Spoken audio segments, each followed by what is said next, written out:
A beautiful one. She sells seashells by the seashore. We're live. Nice. Nice. Oh, good. Good evening, everyone, and welcome to another episode of Storytime with Scrappy and Friends. I am Scrappy Fan 92, and with me today are Harry and Pedriva. So, Boy. We are back to hopefully conclude our time with Scrappy Doo and the Creep Kids by Math 1-6. So yeah, previously on the story, the monster was caught, and Scrappy and Friends, not us, did the longest summation ever. I mean, technically it was also us. To be fair, we did read it. So if I read a Declaration of Independence, I can take credit for it. Yes, you are Thomas Jefferson. Was it Thomas Jefferson? I don't. It was someone else, right? I'm not un-Americaning myself right now. Oh my god, I have to look that up now just to confirm. Un-Americaning yourself.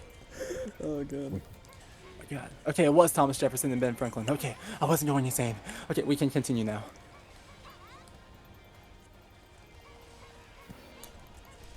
So, yeah, the culprit was caught, but the story is not over yet. It'll be over in like 2 hours. Yeah, Yeah, if we're there's good still on time. 3 chapters left. So this is Scrappy Doo and the Creep Kids, Scene 17, Child's Play. Interior, laboratory, fallen angel lair, restricted sector, lower levels, area 53, night. I swear it gets longer every time. Mary, soldiers, and scientists searched around and looked up on the computers for the data to what ex-Lieutenant Moore was using the Legend Council for in his experiments. Oh, gosh. Voice again.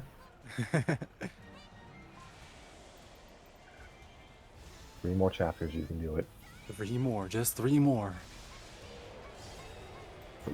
I don't care if people think it's annoying. We're so close, you may as well just keep it. Yeah. Incredible. It's a shame. It's a shame that a mixture of magic and technology was being used in an absurd purpose. Yeah, anonymous scientist on the computer says. There! That's what he sounds like. This is all the data on Moore's experiments. There. Yeah, you see Dunban over there? Yeah.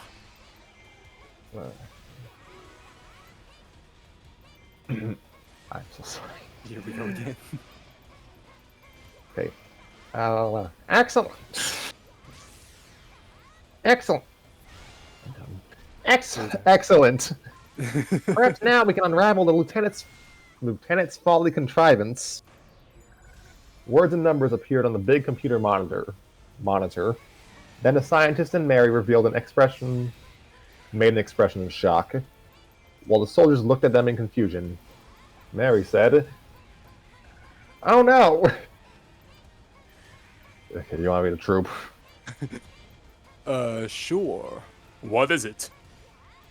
It is not good. Mary then ran out of the lab to warn the others. Exterior, restricted sector, lower levels. Soldiers were taking away Moore in handcuffs. General Greendale, Major Bailey, Sergeant Rook, Colonel Calloway, Miss Grimwood, the floating hand. Forgot about him, says the author, not me. Though I did also forget about the hand.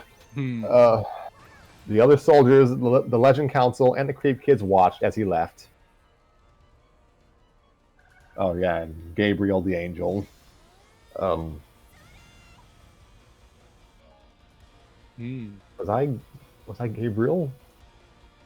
I don't know.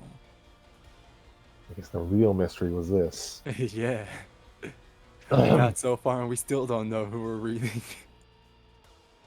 Good luck, Egbert Moore, said Gabriel, and let there be mercy on your soul.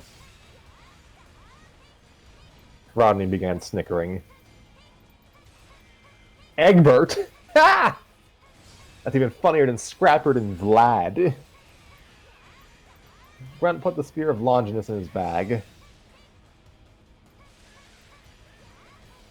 I just want to point out we have someone in the chat. Oh, already. Let's go.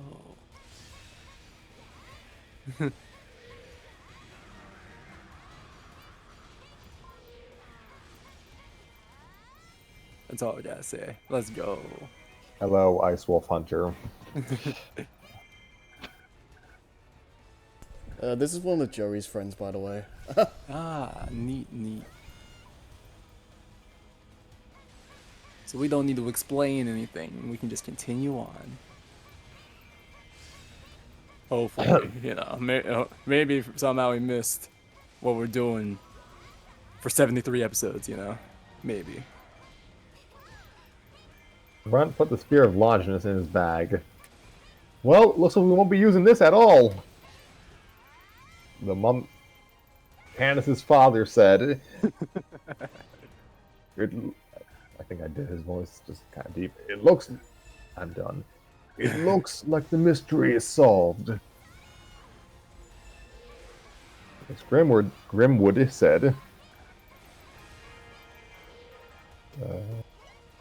Yes, that's me also. Yep. Have fun. For that, you're Spring-Heeled Jack and Semyazo. Well, I'm proud of all of you, said Miss Grimwood. Alright. So I'm Spring-Heeled then, that's what you just said? And Semyazo. And I don't even know who that is. I don't know who either of these two people are, but like Semyaza is such a spooky word. Who this? Let me look this character up real quick. Semyaza. Ah. It's an angel. I see. Oh dang, these are some wild pictures. Oh, so masculine, what the heck? First picture, the dude's ripped. Okay, so Spring-Heeled. Is Spring-Heeled male or female? I have no clue. Spring-Heeled Jack, Jacqueline's father. Okay. Yes, you saved the greatest monsters in the world. Said Spring-Heeled Jack. How can we ever repay you? Said Semyaza. Here we are. I don't know, began Donald. Can you make me age? Before they could continue their conversation, Mary rushed out of the restricted sector towards them. Everyone, wait! Stop! Mary, what did you find out? Said Andrew. Where is Moore?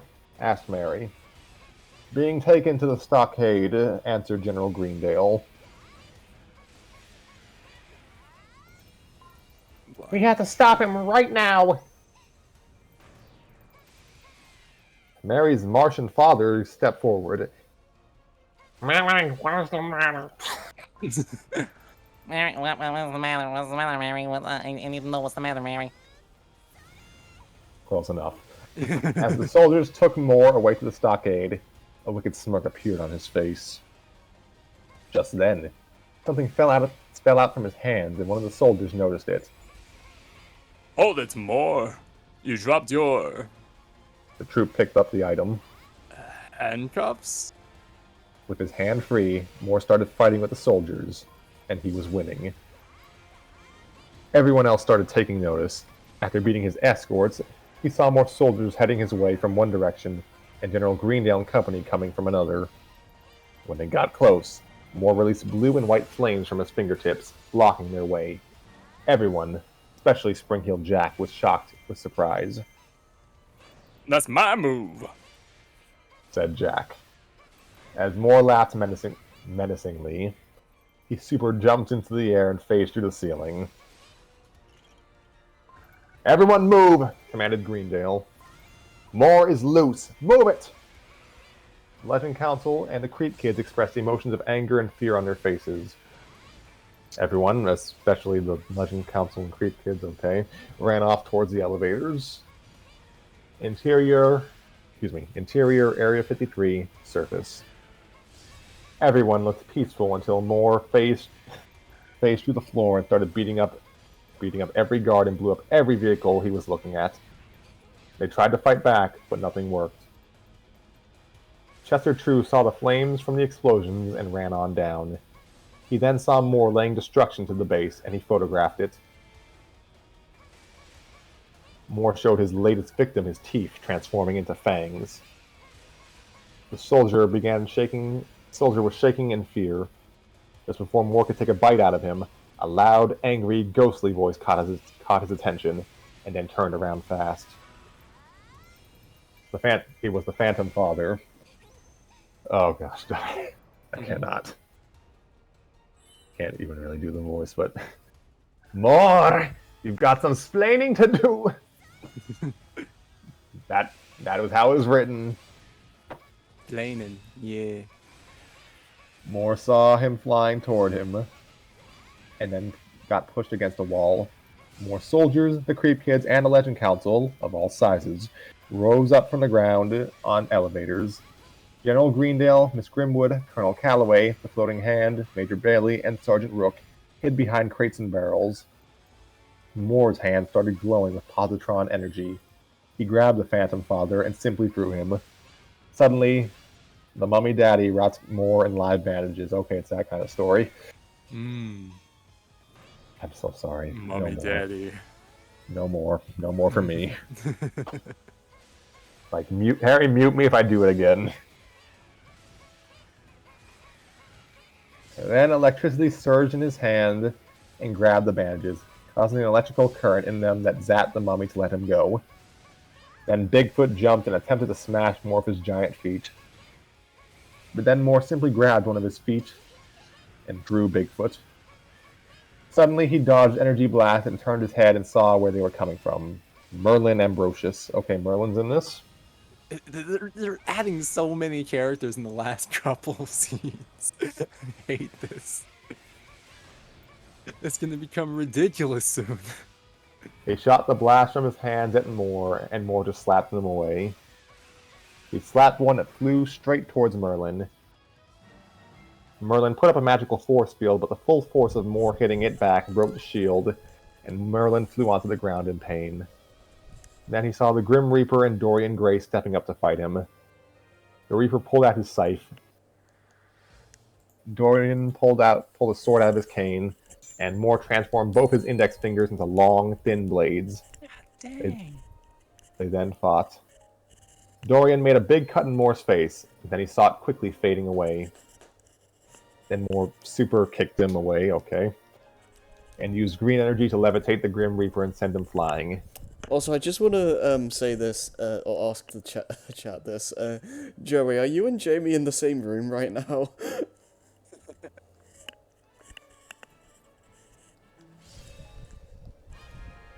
We can continue while they type that up. Yeah, you continue. I just wanted to ask that. Super kicked him away and used green energy to levitate the Reaper and send him flying. Then he looked at the other monsters.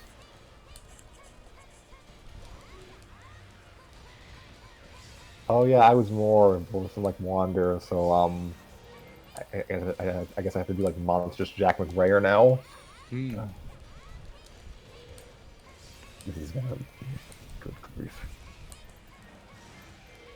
This, folks, is why I try to cast multiple people. We're trying to finish this. It's gonna finish us. Hmm. What's wrong? What's wrong? Asked Moore. Are you scared? Stand down, Lieutenant, said General Greendale. That's a direct order. What's the matter, scared? I'm sorry, I had to. Scared. Sorry, sorry, General. I'm not taking orders from you anymore. This is what he wanted. Pardon me. This is what he wanted the Legend Council for, said Mary. By taking their DNA and samples of their life energy, he can unlock the secrets within the data of each species, duplicating it and imprinting it onto his own. So now, Dracula finished the sentence. Moore has turned him. No pun intended. Moore has turned himself into a monster, one of all of our powers and abilities. But why? Well, you see, said Moore, ever since I was a boy, I've always loved the stories about monsters, ghosts, fairy tales, magical beings. Let's say I was obsessive about them.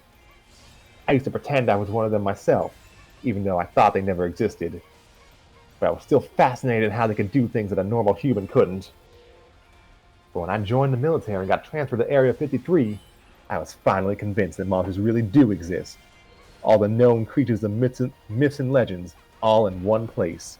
All their gifts, all their skills, all their power. I wanted them. I had to have them. So you copied them, said Frankenstein Sr. I had to wait for the mixture to settle in before I could use your powers. It was my chance to finally be a monster. But I knew you, but I know, no, you wouldn't allow it. It's not natural to have the power. It's not natural for a human to have the same powers as you. So I decided to take them by force. If you knew, I'd be hunted down and considered a threat. Now, if that ever happens, so be it. Dracula transformed into a bat and swooped at Moore, flying around him. But Moore quickly caught the bat and started crushing him in his grip, making Sabella worry. Then he saw Papa Werewolf charging at him. So he dropped the bat and then grabbed the werewolf by his torso and slammed him into the ground. The Martian father fired his ray gun.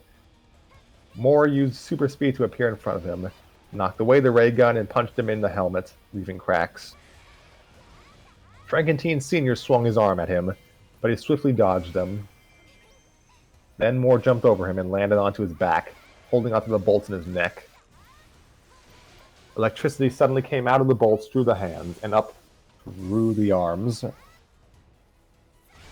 Frankenstein seemed weak as Moore drained his energy, then collapsed. Frankenstein collapsed, not Moore. Dr. Jekyll turned into Mr. Hyde and jumped Moore. The two maniacs got into a heated battle. Then in one hit, Mr. Hyde flew back and crashed into a stack of barrels. Just then, Moore felt something hitting him, but he saw nothing there. So Moore's eyes started glowing purple, and with his new vision, Moore could see Dr. Griffin, visible, like with the Invisible Man seeing lens. On the outside view, Moore quickly grabbed onto Dr. Griffin's neck, so it seemed, and placed his hand on what seemed to be his chest. And Dr. Griffin became encased in gold by Moore using the golden touch of King Midas, who exists and is a member of the Legend Council. Okay. Dr. Griffin yelled and mumbled in his gold prison as Moore laughed evilly. I am now in charge. I am now the most superior to all of monsterdom. I am now a monster to all monsters. Oh, no, not this asshole. Okay. Get some water. Preparing yourself. Ooh, I could hear that gulp. Lieutenant, I demand you cease this nonsense right now. Do you understand? Greendale jump-tackled Sergeant Rook to get him out of the way of one of the blasts. It's hopeless, Sergeant, said General Greendale. Moore has gone mad with all the power. Okay, screw it, you be Bailey. Don't worry, sir. I'll handle this. That's a woman. Ah, darn. Don't worry, sir. I'll handle this. All troops prepare to fire metal blasters. What are meta blasters? I have no clue, but they sound pretty meta, you know what I'm saying? Yeah, it's just us making weird in-jokes all the time. That's the meta blaster. Mm-hmm. Or, as Tanner would refer to it, the Joss Whedonator. The Major and the soldiers shot high-tech ray guns at Moore, but there was no effect. Moore swung his arm, and a big gust of wind blew most of the soldiers away. My throat's gonna be so dry by the end of this chapter. The Gill Man stepped up and fought Moore. Then Moore punched him until he fell to the ground. Spring Hill Jack jumped high into the air, and Moore jumped also. They both get into a fight in the air, okay. Moore kicked Spring Hill hard, and Godzilla swung his arms. Moore dodged them, ran up the arm, jumped off, and hit Godzilla in the face. He's pretty That's a very vivid like image I'm thinking of right now. I'm thinking like Shadow of the Colossus or God of War. Yeah. Or like that scene of One Punch Man where he punches the big dude in the face and like the entire body stretches. Yeah. Ran up the arm and hit Godzilla in the face. It's that kind of story. Yep. He fell straight towards a witch riding on a broomstick. How come she doesn't get a title? She's just a witch. Just a witch, any witch. For Is it all we the know, one- this could be the Toho character. You never know. Is it Winsome Witch? Is it Elizabeth? Is that her name? Is it Elizabeth from Bewitched? There we go. Maybe it's Sabrina, the teenage witch. Maybe. Who Yeah, knows? Elizabeth was the actress. I think the character's name was Samantha. Or Tabitha. I've never seen Bewitched.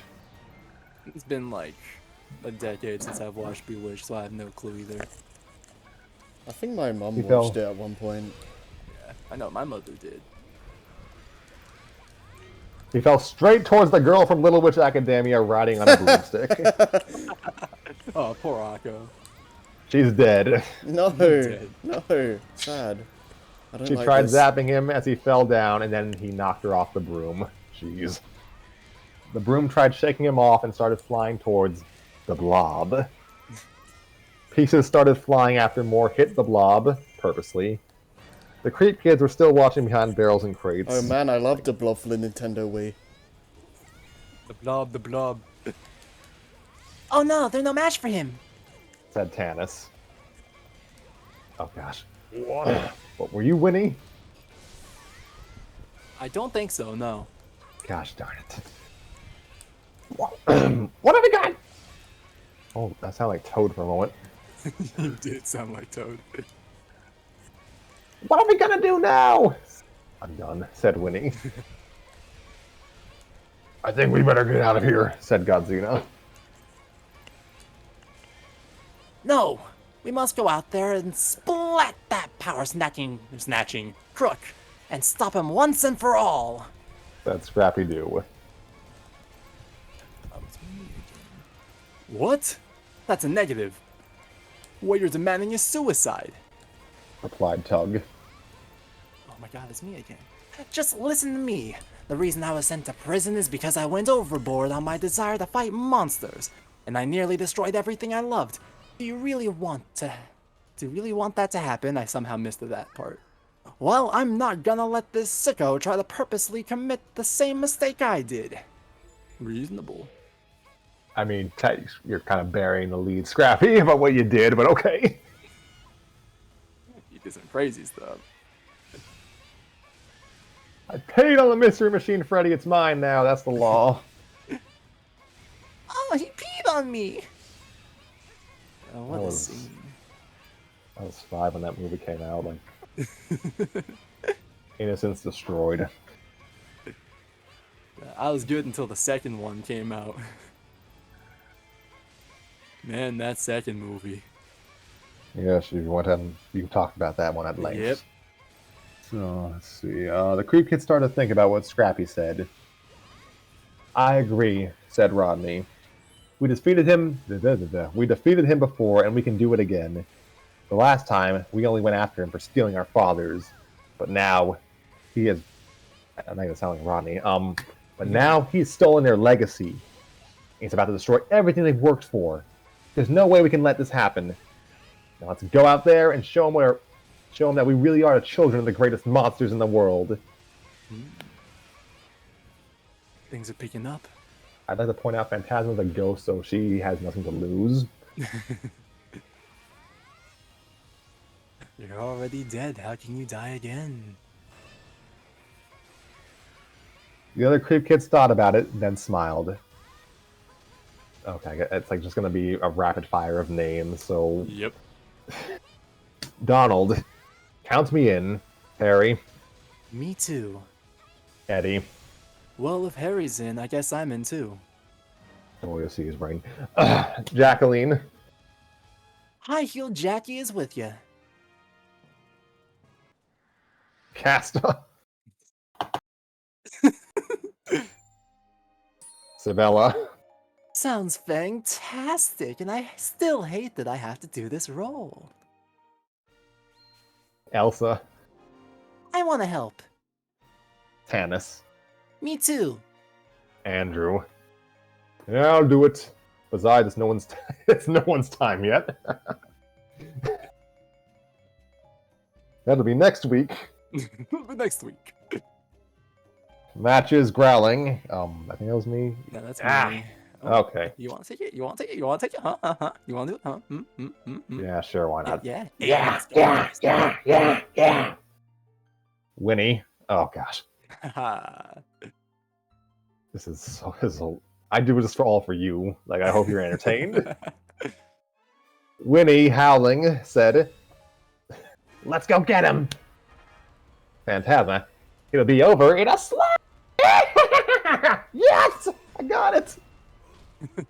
I like that the end of the slash cut out, but the laugh was all perfectly in there. Thank you. Godzilla bowed because she's Japanese. I intend to assist you. Goonie, yeah, so will I, in a fish voice. Feather, thank you.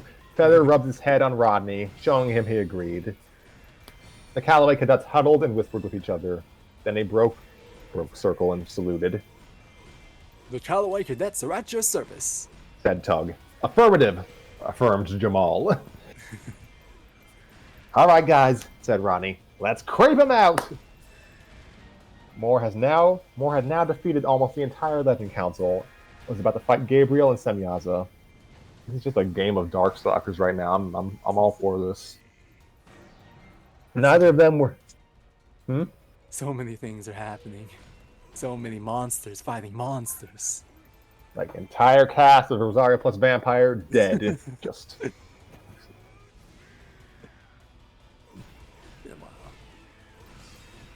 Neither of them were doing much damage to Moore.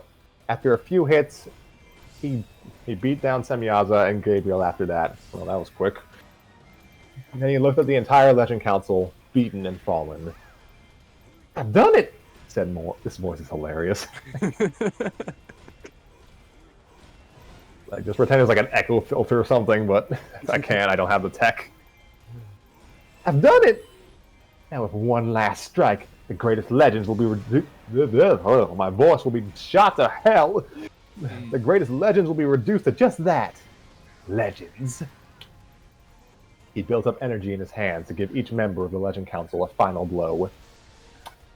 A final attack. But before he could do anything about that, he got hit by green energy that came out of nowhere. The Creep Kids moved and stood between the Legend Council and Moore. "What are you doing?" asked. Yes, it's destroying demons is his specialty. He's like a bounty hunter in his continuity. Yeah. Oh gosh, that can be actually make an interesting story. I'll write that down. "What are you doing?" asked Papa Werewolf. "You kids better get out of here and get me lozenges." "Sorry," said Rodney, "but we're not going to just sit around and lose our parents again." Sorry, my dog opened the door. "Looks I'm going to enjoy this," said Moore. "The next generation..." Wait, what? This is an odd turn of phrase. Okay, the next generation is always fresher than the last. Like, are you going to eat them? You mean fresh in the sense of being, like, cocky? Because, yeah, I guess that works. Maybe they got a clean fit, you know? Got Yeah, the creep kids got drip, okay. Yeah, it's got the black vest, you know? Okay, so Rodney took this wording I can't. Rodney removed his clothes to be fully invisible. Sabella showed her fangs. Donald turned his cane into a sword. It's gonna take a while. Get some water. Donald turned his cane into a sword. Tennis unraveled some bandages. Winnie, Matches, and Harry growled. Andrew turned his keychain into a scythe. Mary pulled out her ray gun. Feather stretched her wings. I don't know Feather's gender, I'm sorry. Godzina cracked her knuckles. Electricity surged from Elsa's neck. Jacqueline unfolded her glider wings, and the others just stared. At more, I hope, not at each other. Then Moore and the Creep Kid started running towards each other. Green energy surged around the blade of the scythe, and Andrew swung it at Moore. As he dodged it, Tannis threw her loose tape to Winnie, and they ran towards him. Winnie jumped on Moore, hitting him with her claws.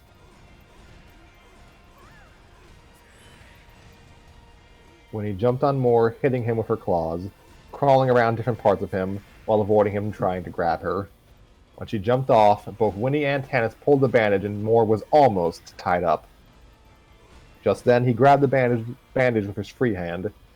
Just before he pulled, Casta ran to the tape and snipped it with her claw, causing them all to fall down.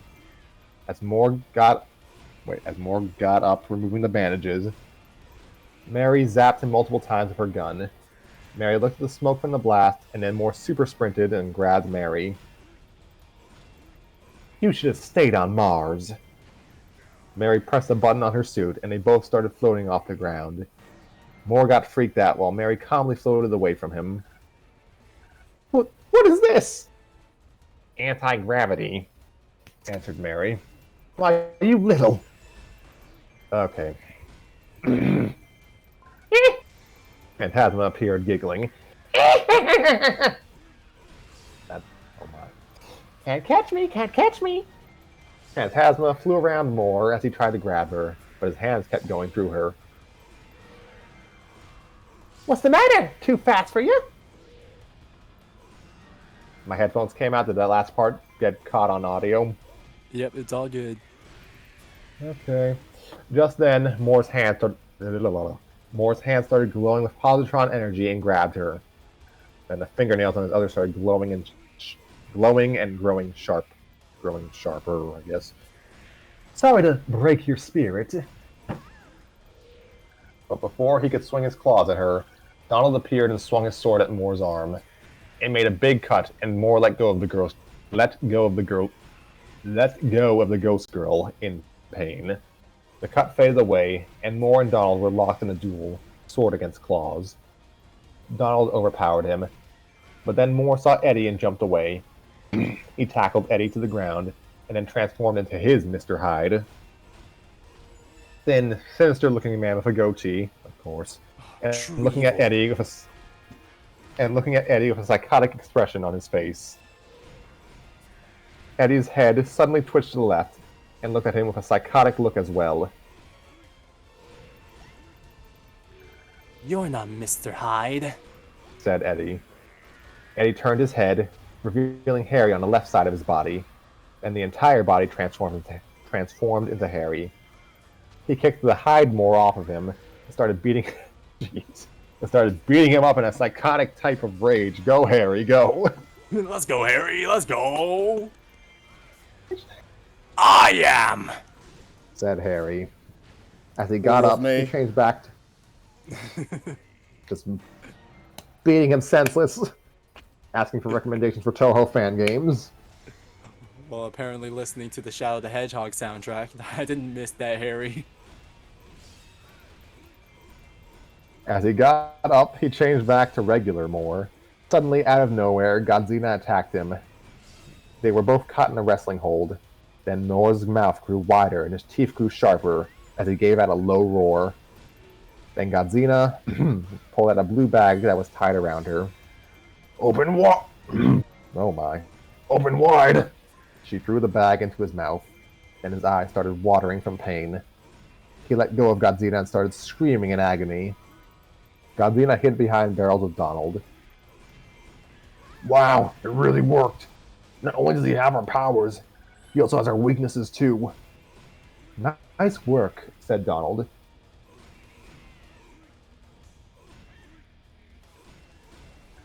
Hello? I filled up a whole bag while we were in the Van Helsing storage. But why? For Godzina... Wait, hold on. For Sabella's sake, Oh, Lord. Oh, You just went okay. full robot I that didn't- entire sentence. Yeah, I didn't understand any of that. Can you That hear me was- clearly? Yeah, we hear you Yeah, clearly now. yeah. Garlic, I filled up a whole bag while we were in the Van Helsing storage, but why? Asked Donald. For Sabella's sake, Godzina didn't want Donald to know that Godzina was planning on eating them. Emergencies? As Moore tried to shake off the pain from the garlic, he quickly dodged Jacqueline's kick. Let's dance. She turned to Cass. Alright, Bayonetta, calm down. Music.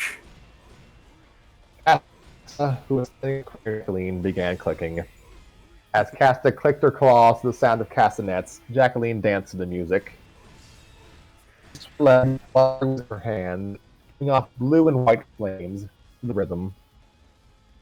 Yeah, there was no rhythm to that. Me reading that sentence.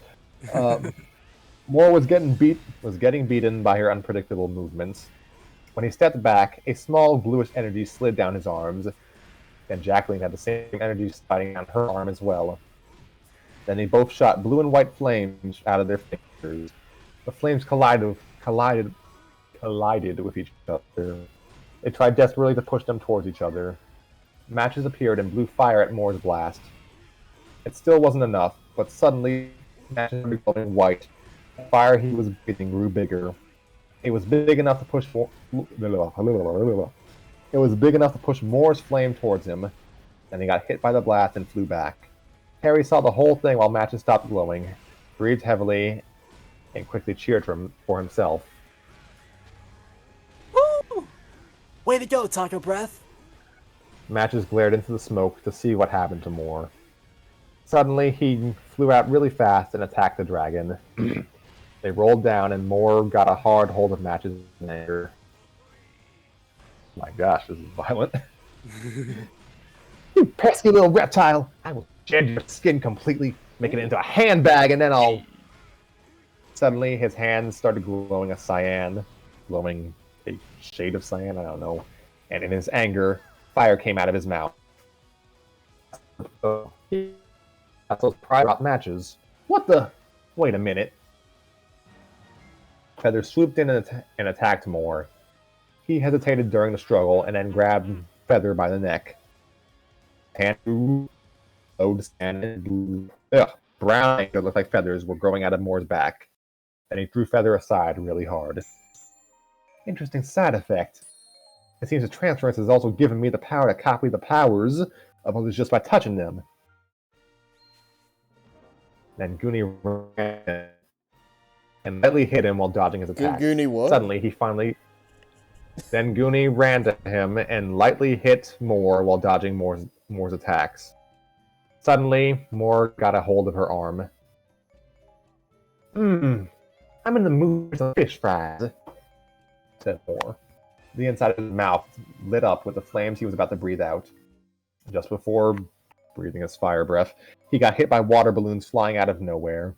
He turned his head to see the water balloons were being thrown by the Callaway cadets. Miguel shooting them there. Yeah. Here's another one. He loaded another water balloon into the bazooka. Fire! Miguel fired another water balloon. The water on Moore allowed Goonie to slip out of his grasp. Moore tried grabbing her again, but she slipped away. Elsa stepped up and swung her fist around at him. Then he threw one punch and she jumped back to dodge it. She was at the edge of the large puddle Moore was in. She held onto the bolt in her neck and electricity disappeared for a second, just so you know. Goodness gracious. Yeah. She was at the edge of the puddle Moore was What in. happened again? Made by the... Give me one moment. I apologize. We appear to be experiencing some technical difficulties on the side of our narrator. As such, I shall talk randomly words of things that I can say until he comes back. Barnacles. She was at the edge of the large puddle Moore was in, made by the water balloons. She held on to the bolt in her neck, then electricity surged in her hands. Clear! She touched the water, the electricity, and zapped Moore. Oh my lord. He got electrocuted from the charge and teleported away in a puff of smoke. The kids got confused on what happened. Moore got teleported behind some crates a few feet away from the puddle. He saw the kids, thinking he retreated. He looked at them with a sinister smirk, and his hands started glowing. But then he got hit by something that couldn't be seen. His voice came from nowhere. Harry was right about you. You're too eager to get rid of us. You can't leave without finishing us off. That's why you couldn't leave us alone while you were Samael. Oh, very smart of you, Griffin. Not smart enough. Now you see me. He turned completely invisible. Now you don't. Oh, so that's what those orders for Cloak Cloth were for. 2 flashes of purple light appeared for a second and disappeared. You can't see me. He saw Rodney with the same magical vision he used to see his father, but I can see you. We're not fighting as equals. There were now sounds of a fight and stuff moving from their original places, and then it moved on to a pile of old stuff where the sound of someone falling down happened. More invisible again. He grabbed onto what seemed to be Rodney's head and held it up to a mirror laid out with a pile of stuff. Then suddenly, an invisible man-seeing lens appeared in his hand. He held it in front of Rodney's face so Rodney could see his visible self. Then Sabella sneaked up behind Moore and Rodney, walking some feet without them noticing. Since her reflection didn't appear in the mirror, Rodney couldn't see her. Take a good long look at it, Griffin. That's what you're going to look like when I eliminate you. So, any last words? Every sudden, for all I know. Sabella immediately jumped onto Moore and bit him on the neck, with Rodney watching. Yeah, said Rodney. Next time, you should use the red one. And so as Sabella sucked some blood out of Moore, he grabbed onto her and drew her off. The bite marks in his neck faded away, then he and Sabella got into a fight. Sabella's vampire strength and speed made it so that she shifted and hit Moore hard. During the fight, she turned into a bat and tried to fly away, but Moore quickly grabbed onto her, squeezed her into his hand, and drew her to the ground. Electricity surged in one of his hands, and he looked at the bat with a psychotic look. Clear! Goodness gracious. When Moore forced his hand down at Sabella, he caught onto something else. The electricity revealed it to be Rodney, using his body as a shield to protect Sabella. The energy created an electoral? I think they meant electrical. The whole electoral college is here? Yes, the entire... everything at Moore, like... They're electing the president right now. They're throwing it at him. An electrical line around Rodney's body. Can't scream. Ah! Oh, no. There we go. Sabella could do nothing but watch Rodney screaming in pain from being electrocuted. When it was over, Rodney fell aside, covered in smoke and feeling weak. Sabella changed back to form to aid Rodney. Oh, how heroic. Too bad it was all for nothing. Moore's mouth started glowing for his final attack on Sabella and Rodney.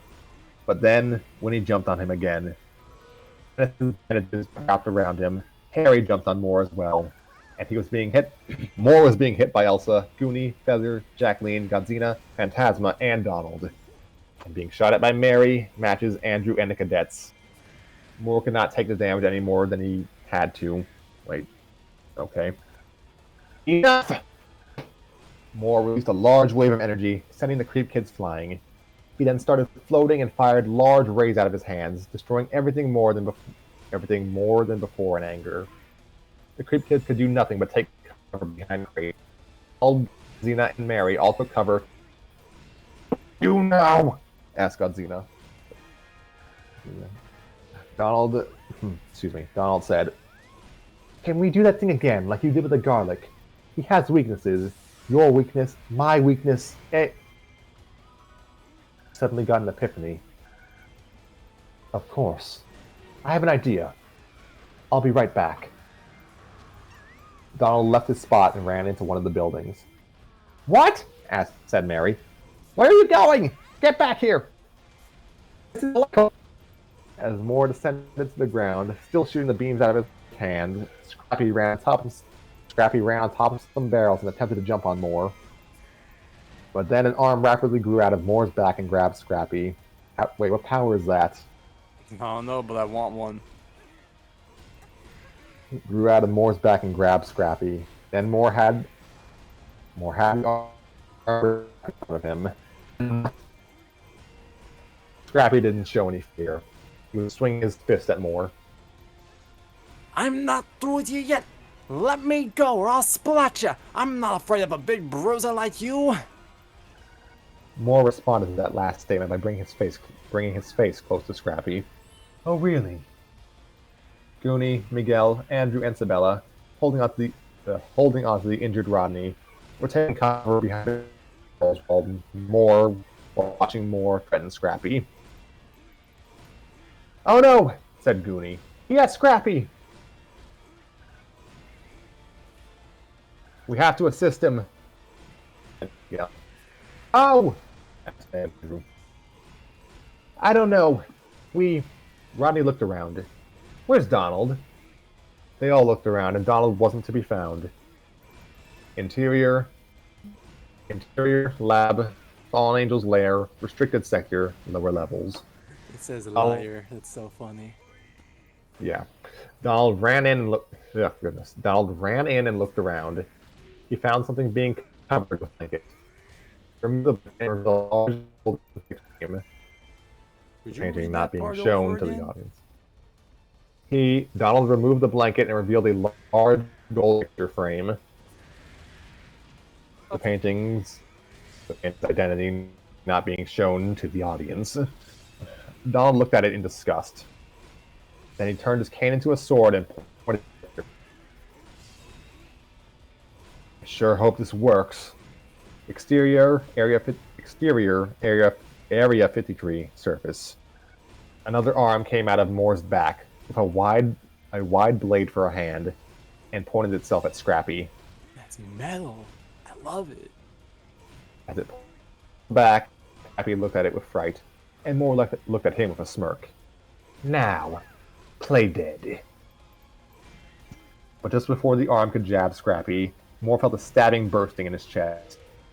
Everyone, the creep kids, the superiors, Chester True, even the soldiers in Legend Council chiseling Dr. Griffin out of the gold, looked at Moore with utter confusion.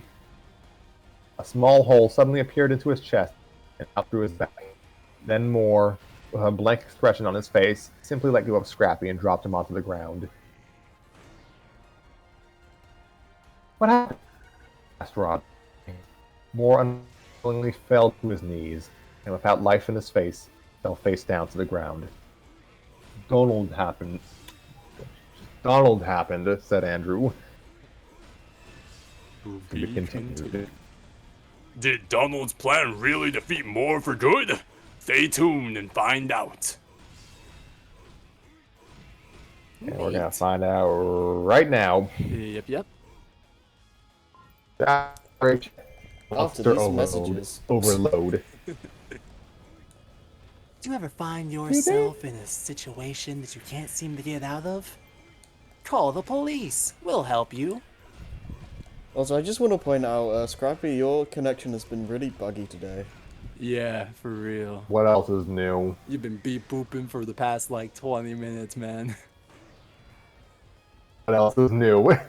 There it is. Yeah.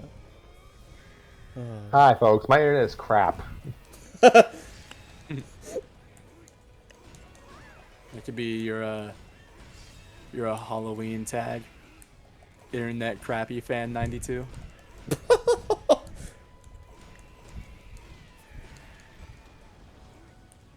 Alright. So are we just gonna hop straight into the next one? Seems Yeah, a I little got short. nothing. I've got nothing to say. Yeah. There was a lot of fighting in that previous chapter, that's for sure.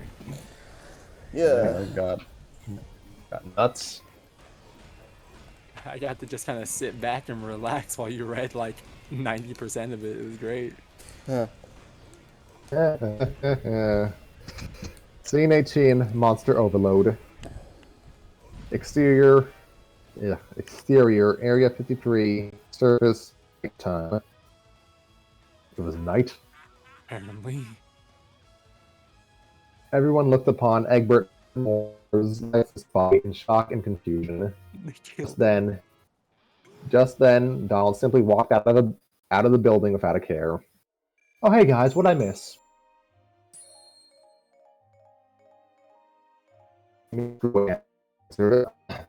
Done it. I don't know how to do it. Oh my gosh. That was the most robotic sentence I'd ever heard. She sells seashells by the seashore. How clear was that? That was clear, but when you said how clear was that, you went robotic again. Ruined my life. Donnie. Donnie Moore just fell, as if he was struck down. Oh, I know. I found out Moore also copied my father's immortality. The source of it was, pardon me. The source of it is within his painting. So Moore created his own painting when he copied my dad's power into him. So I went into his lab and asked for it. When I destroyed his picture, I destroyed Moore, saving the day. Night.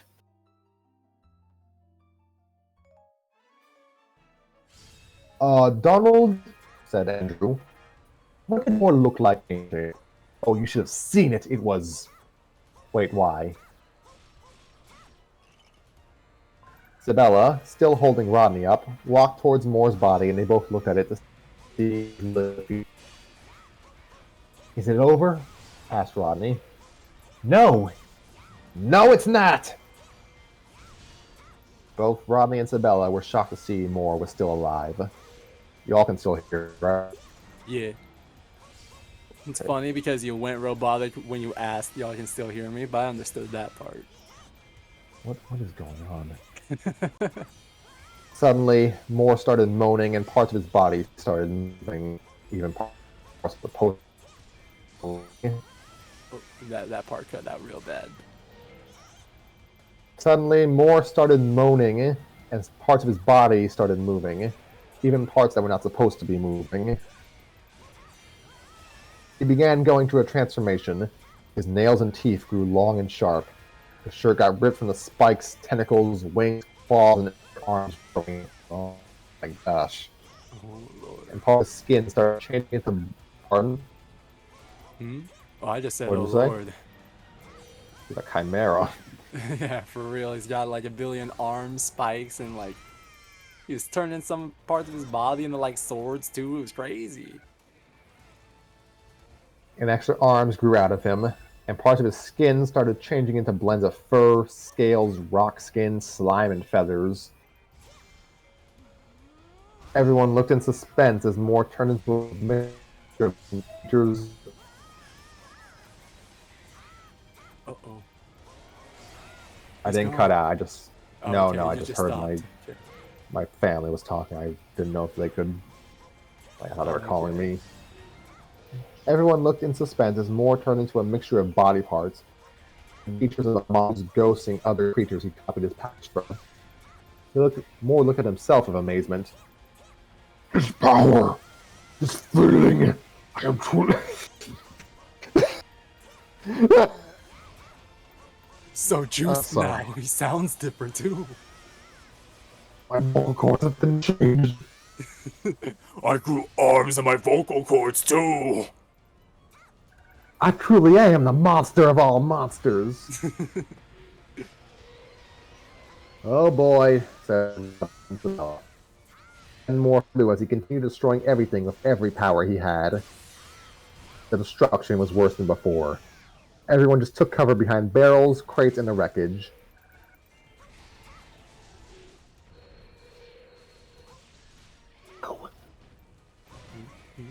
Oh, that's right. That's me. Everyone fall back. Head for cover. Said Major Daly. What's going on? Asked Donald. The painting gave him more than just immortality. It kept him human. Andrew. More probably looked like that in his painting from a mixture of all those Legend Council samples. With the look of that power, I'd say he no longer has a restraint on that strength. Wait, how does that work? Who knows? Oh no, what have I done? Asked Donald. Well, General, how are we supposed to get out of this? Press on the attack, answered Greendale. The General and all his soldiers shoot their laser guns at Moore, but most of them didn't affect Moore. Just then, he surrounded himself with a force field all around. He shot more beams out of his hands near the soldiers. Dr. Jekyll, speaking from the right side, said, I guess I can be him. He's too... I said, cool. What is he supposed to sound like? A scientist? I don't know. Smart guy. The friggin' fake Dr. Jekyll from Where Are You? He's too strong for any of us. No matter what you do, you did the best you did the best you could. It's not your fault, said the Martian father. That was the worst. That was the worst. I showed improvement right now. Just barked Sergeant Rook. Gee, can't you relax for once? Seriously, a guy like you could explode with all that anger. Said Scrappy. Suddenly, he got an epiphany. Explode? That's it! Scrappy got up and ran straight towards Moore. Eddie, speaking from the right side, said, Scrappy, what are you doing? Scrappy stopped right in front of, Moore. Hey, Blenderface! I'm still not afraid of you! Moore stopped and took notice of the puppy. Miserable mongrel. Come on, you call yourself a monster? You don't look so tough to me! You foolish pest! I have all powers of the creature in the world. To scare you. Energy Wow, build the up. way you went robotic there truly scared me! I wanted a voice filter and I guess I got it. Yeah, apparently. Something also, when the chapter ends, just say the word genie and I will have a point to make about something. Okay. Energy built up in Moore's hands. He combined them together as the energy was still growing. I'm just saying, how can you say you have all the powers if you don't really have them all? Moore flinched and lowered the energy down to nothing while he looked upon Scrappy. What do you mean? Well, you copied all the powers of the Legend Council, but then you copied Matches and Feather, and there wasn't a dragon or a griffin in the council. That means there's probably a whole bunch of beasties out there not in the Legend Council with powers that you don't even have. Makes a point. Good point. Hello? Yeah, I'm just reading something. Okay. They misspelled Griffin. Like Griffin, how they spell that's a name. Griffin, the creature, is spelled with a Y. Like there is a Dr. Griffin in the castle. More pondered than what he said. Everyone else looked at them both in fear and confusion. What's he doing? Oh gosh. What's he doing? Harry, speaking from the left, said, Either he has a plan or he's trying to get us all killed. ¿Por qué no los dos? It's true. Be more powerful than I am now. It'd be like having an endless collection of powers. Well, if that's the case, so shall it be. He's gonna end up looking like Legion from Shin Megami Tensei. Then Moore raised his hands and lightning came from the cloud. Wait, what the heck? Two large portals between space and continuum to appear next to him. Okay, this is getting metal. Yeah, it's getting crazy. Ripping through the Creatures space-time beasts. continuum. Yeah, creatures and beasts of all shapes and sizes fell out of them. He swooped down and grabbed hold of time, with his hand glowing cyan and copying their abilities. His body changed to size. Wait, body changed to a chain. body changed to a chain. What the fudge? His body changed to a nature beast. He was enjoying. Everyone looked. Everyone looked with expressions of fear. Everyone looked about. Yeah. Everyone looked with expressions of fear and suspense on their faces, while Scrappy just looked all calm with a grin on his face. Yes, yes, declared Moore. I can feel it. I can feel them all. His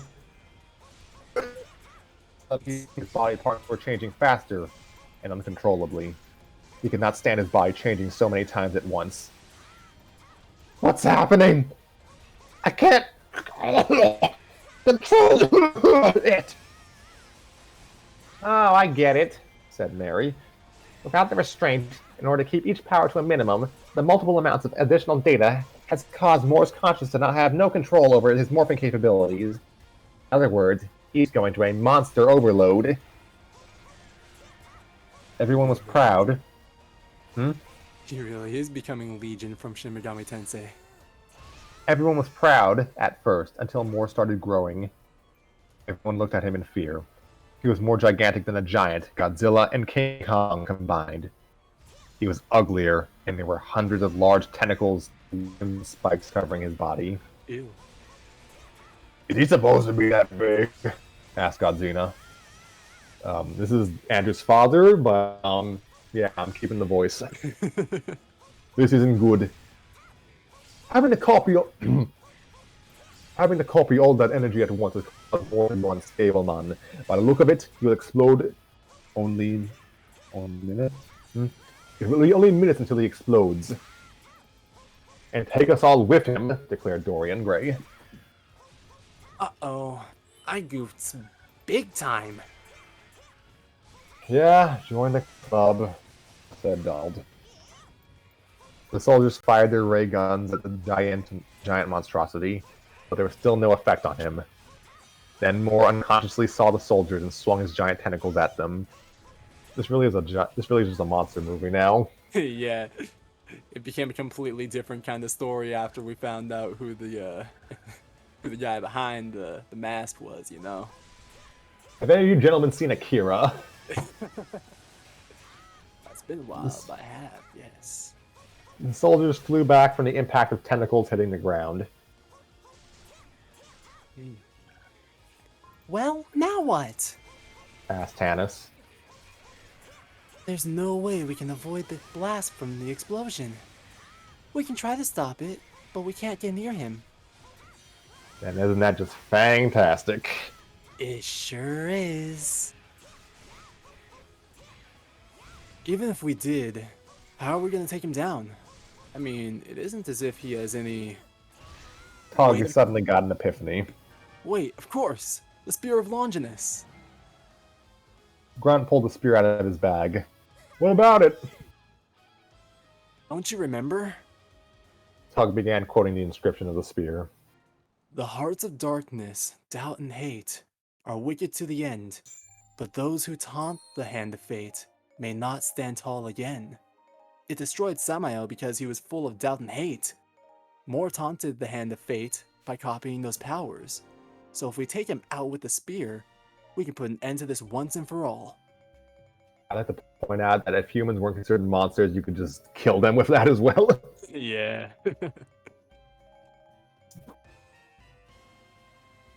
Constantly trying to mess with stuff.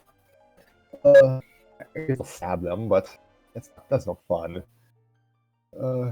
Let's see. Good thinking, said Rodney. That just might work, but which one of us can do it? Spear can't be held by monster kids. I'll do it! What? Said Scrappy. What? Asked Donald. I must! He took the spear from Tug. I have to fix the mistakes I've made. I mean, you could let one of the adult human military people do it, but okay. No, it's very important to give it to the talking puppy dog. Rodney was moaning and starting to feel better now. Wait. Yeah, wasn't Rodney supposed to be unconscious? Yes, I guess he woke up. Okay, Scrappy. You'll take the spear. You must make sure it pierces through Mole's chest. And just how are you going to be able to get past that? Asked General Greendale as he pointed at the tentacles. We can draw his attention. Clear a path, said Godzina. You're all insane, Colonel Calloway. Just like their parents, said Miss Grimwood. All right then, said Rodney. He turned to the soldiers. All units, stand down and wait for the major's orders. It's supposed to be Green speaking here. I don't know. Anyway, Rodney. All right then, let's creep him out. The creep kid got out of cover and ran straight at Moore. The giant monster's tentacles moved straight at the kids. Major Bailey looked at them and suddenly reacted. All units, assist with cover fire! The soldiers raised their guns and fired on the tentacles. Most of the tentacles moved back after being hit. As the others were still heading toward them, the creep kids split up, avoiding the tentacles. Mary started floating from her anti-gravity device and began shooting her Martian ray gun. Godzilla and Elsa tried holding on and pushed tentacles to the side. Tried holding on to and pushing tentacles to the side. Feather, Phantasma, and Sabella in bat form were around, avoiding the tentacles. If I had to say tentacles like 10 more times, man. Hannah threw her tape at them. Take a shot. Hannah threw her tape at them, causing them to get tied together. A pair of tied-up tentacles. Take a shot. Next to Casta. She pinched them with her claws, and then more started screaming. All that from a tiny crab pinch? Yeah. The tentacles were about to Casta, but then Tannis drew her bandage on another tentacle. Tannis drew her bandage on another tentacle, swung on it, and swooped down and saved Casta. But then the two tentacles that were tied up broke out and Tannis and Casta grabbed. One of the tentacles was about to crush the two until it seemed like Tannis and Casta were being thrown out of the way. It also seemed like they were floating. It was revealed, even to them, that they were saved by Rodney, who was obviously invisible. As he placed them down, he picked up and threw rocks at Moore. After they dodged another tentacle, Tannis wrapped it up in her wrappings, and a spot of a strand was crumbled. Obviously, it was Rodney taking a hold of it. I think they meant to say crumpled. Yeah. Crumbled sounds like it just disintegrated. Yeah, right. Like it fell apart. I mean, Tannis is old, but Dude. she has surprisingly clean bandages for a mummy. Then It's Tannis and Casta. Yes. Then Tannis and Casta grabbed hold of something too. But then the tentacle started rising and lifting Rodney, Tannis, and Casta up. But then the strand was pulled back, stopping the tentacle. The kids looked at the end of the tape with a smile, seeing Frankenstein Sr. and Mummy Daddy pulling on it. As Tannis and the others descended from the bandages, and the fathers and the rest of the... As Tannis and the others descended from the bandages, fathers and the rest of the Legend Council were helping as well. When the second creep came, the cadets drew water balloons and shot them out of their air bazooka at the tentacles, trying to stop them. That's a spirit, men, said Colonel Calloway. All the way with Calloway! The team and the cadets both saluted each other as the Calloway clan. Oh gosh. The monster team jumped onto the tentacles and ran towards the body. Winnie attacked any nearby tentacles trying to stop them, and Matches breathed fire at them. Andrew cut a few with his scythe and shot them with his green energy blast. Spike started shooting out, and Donald deflected them with his sword. And Andrew used his scythe, and he also used his energy to throw the spikes at the tentacles. Jacqueline jumped and sprinted, and sliced the extra arms coming out of more of her spider wings and kicked them. Harry jumped too and hit the arms and tentacles with his punches and kicks, while Scrappy was holding on to Harry and the Spear of Longinus.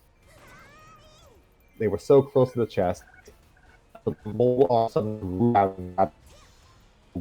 grabs hold to each other all around the team. Right.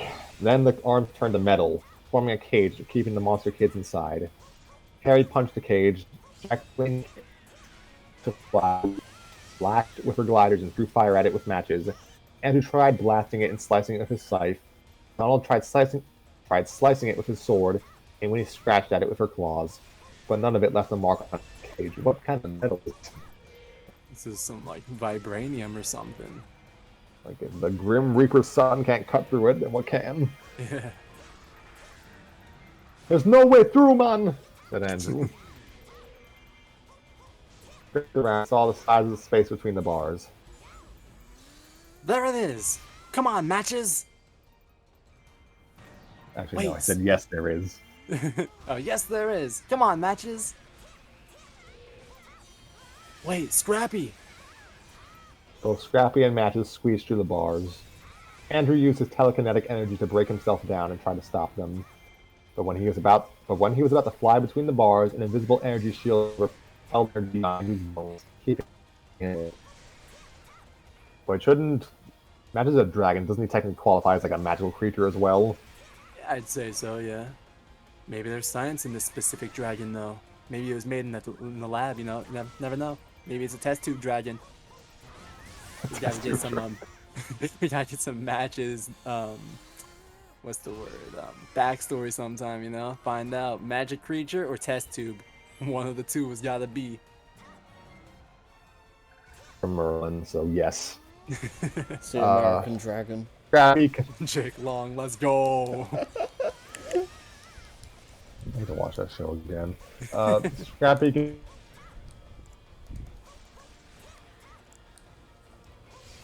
Fear of Longinus, and Matches was protecting him with his fire breaths, fireballs. I don't know.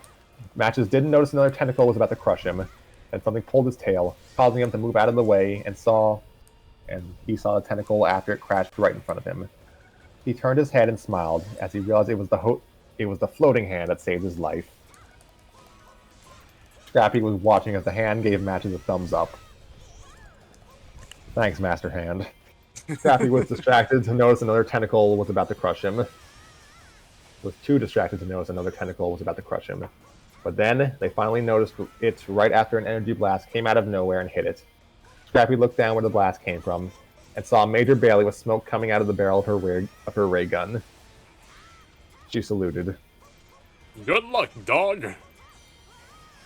Scrappy turned his attention back to Moore's chest and ran straight at it, with the spear pointing at it. Moore had extra arms come out to protect his chest and to stop Scrappy, but none of it was working. Scrappy kept on running. As he got closer, the spear started glowing purple. It's getting crazy. Lieutenant, I hereby release you from active duty. Just then, Scrappy jabbed the spear into Moore's chest. Then the light from the spear grew bigger. Moore roared very loud, and everyone stopped and looked with amazement. Then the giant monster started breaking down into dust. Then the right side of Harry transformed into Eddie. He did it. Said Eddie. The whole body, even the cage, started breaking down, causing the team to fall. Andrew used his power to levitate himself, Donald, and Eddie and Harry. Winnie grabbed onto Jacqueline as she released her glider wings and started soaring. The hand grabbed onto Matches by the back. Feathers swooped down and caught Scrappy. As the giant body was reduced to a giant pile of dust, the team descended down to the grounds where everyone was cheering for them. Miss Grimwood, Colonel Calloway, General Greendale, the soldiers, and the Legend Council, all cheering and thanking the Creep Kids. Rodney put his clothes on as he and the other Creep Kids congratulated Scrappy for his heroics. Did you see? Did you see how I splat him? I was good, huh? Really good, wasn't I? Oh, Lord. Way to go, Scrappy. You really are a man's best friend. And Said Eddie. monsters. Added Harry. Very funny. Now... now that was puppy power. Oh my god. I I was expecting like an echo in her voice and like the credits music. Now that was Puppy power! Why am I thinking of like the Ninja Turtles '90s movie credits team? That was Turtle Power. Like, Think wow, of like it'd be any sitcom ending theme.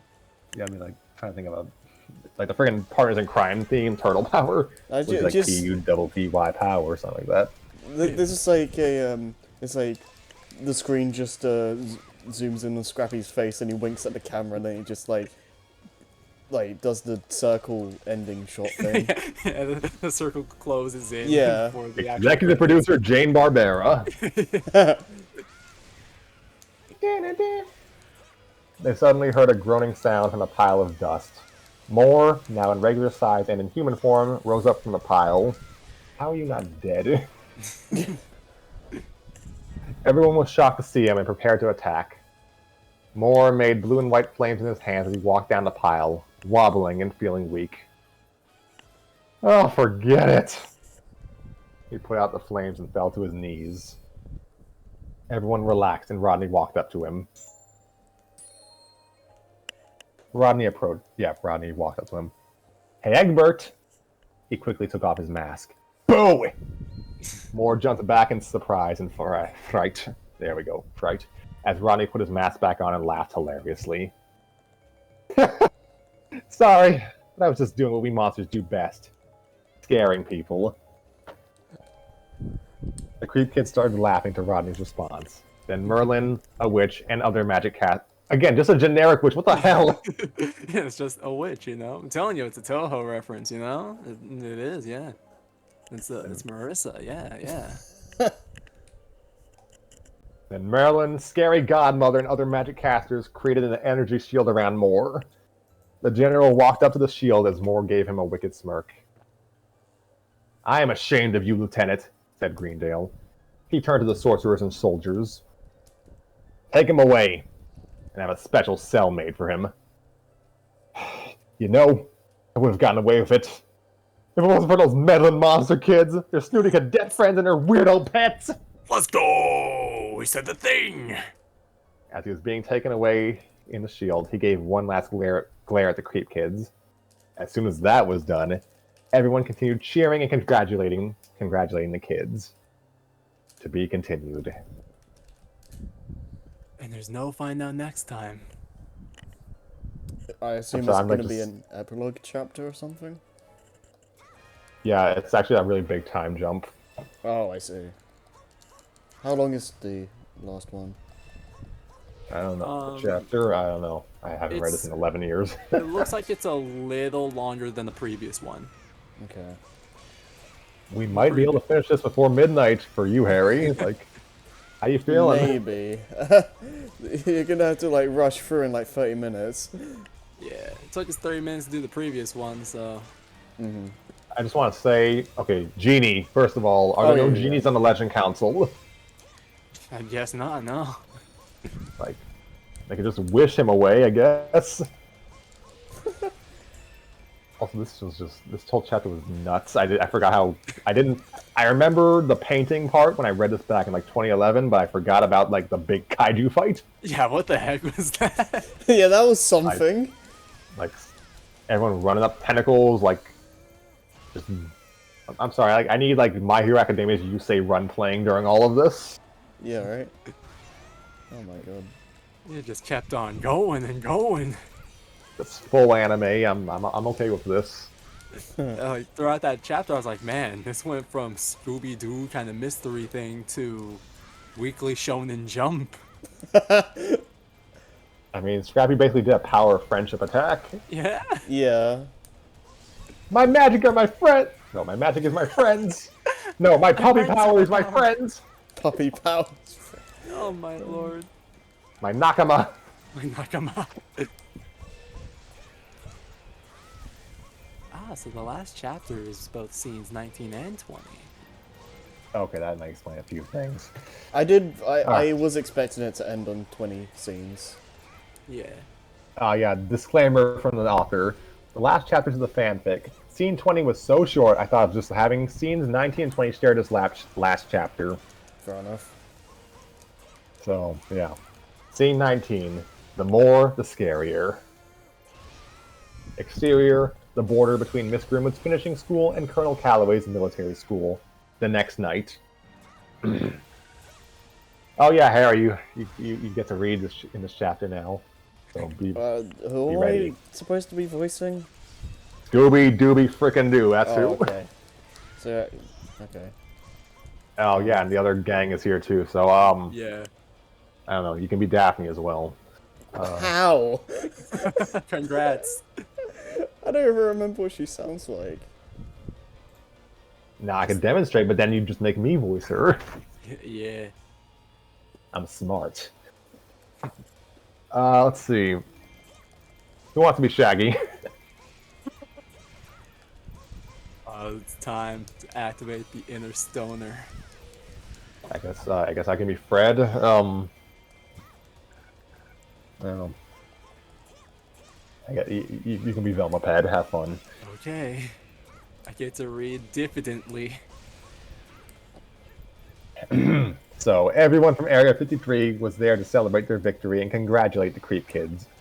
The party had lights, a band playing, soldiers, scientists, and monsters dancing, food, tables, chairs, the works. The Legend Council was there with monster kids of their own. Arthur, the grandson of Merlin. Ichabod, the Headless Horseman's son. I see what they did there. Barbara, daughter of the Red Queen of Hearts. There's a joke there, but I don't know it. Also, why is the Queen of Hearts part of the Legend Council? Yeah, right? She doesn't have powers. What are you talking about? Up with the heads and stuff. You gotta paint the white roses red. With the blood of your enemies. But they don't talk about that part in the story, you know? Barbara, daughter of the Red Queen of Hearts, and many more. How do you pronounce his name? Valak? Something. Val, the fallen angel child, had bumped into the angel girl. Angel. It's a pun. Or maybe her name's pronounced Angel. Like the King of Fighters character. Could be.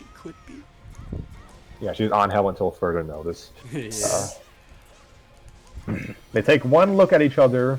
They took one look at each other and just stared at one another with blushing faces. Aww. Then they both got nervous, and then Val held out for Angel's hand, and she accepted it. Gabriel and Semyaza looked at them with delight. At another part of the party, Sibella, Winnie, Elsa, Mary, Tanis, Matches, and Scrappy were sitting on one of many couches, surrounding a table with the clues from their mystery on it. Even the Spear of Longinus. On the couch on the other end of the table was Mystery Incorporated. Fred Jones, Daphne Blake, Velma Dinkley, Norval Shaggy Rogers, and Scrappy's uncle, Scooby-Doo. Here we go. Is that me? Yes. Jeepers, what an incredible story! I can't believe a group of kids like you could solve such a mystery and survive a monstrosity like that. I don't even remember. That was awful. It was fine, Thanks. I thought you'd be impressed. said Sibella. After all, we are the children of the greatest monsters in the world, said Winnie. My throat. Holy crap. We're almost done. Hold on. Wow! You guys are like a mini monster version of us, said Fred. Definitely. Especially you all have unique. It says diffidently, but like, come on now. Especially you all have unique qualifications as a unit. Superlative acts of bravery and facing the monster head on. Why, thank you, Velma, said Mary. In fact, the general said that we did such a heroic accomplishment. He considered the establishment of Creep... Ugh. Grammar. He considered the establishment of the Creep Kids as an official division of Area 53. Like, you deserve it. It's about time someone took care of these monsters for us. Do I have to say who said that? Do I have to? Roo! Roo! Roo! How do you read that? Right! I don't know. But... Yeah. Said Thanks. Scooby. Yeah. things, especially Scrappy. He kept on doing what he felt was right, and he never gave up on it. I got that from my Uncle Scooby. Scrappy then hugged his Uncle Scooby. Oh, shucks. I love this. Then we'll wish you good luck in solving mysteries and fighting off monsters. Well, besides you guys, of course, said Fred. Well, you'll definitely battle, we will. I hate this so much.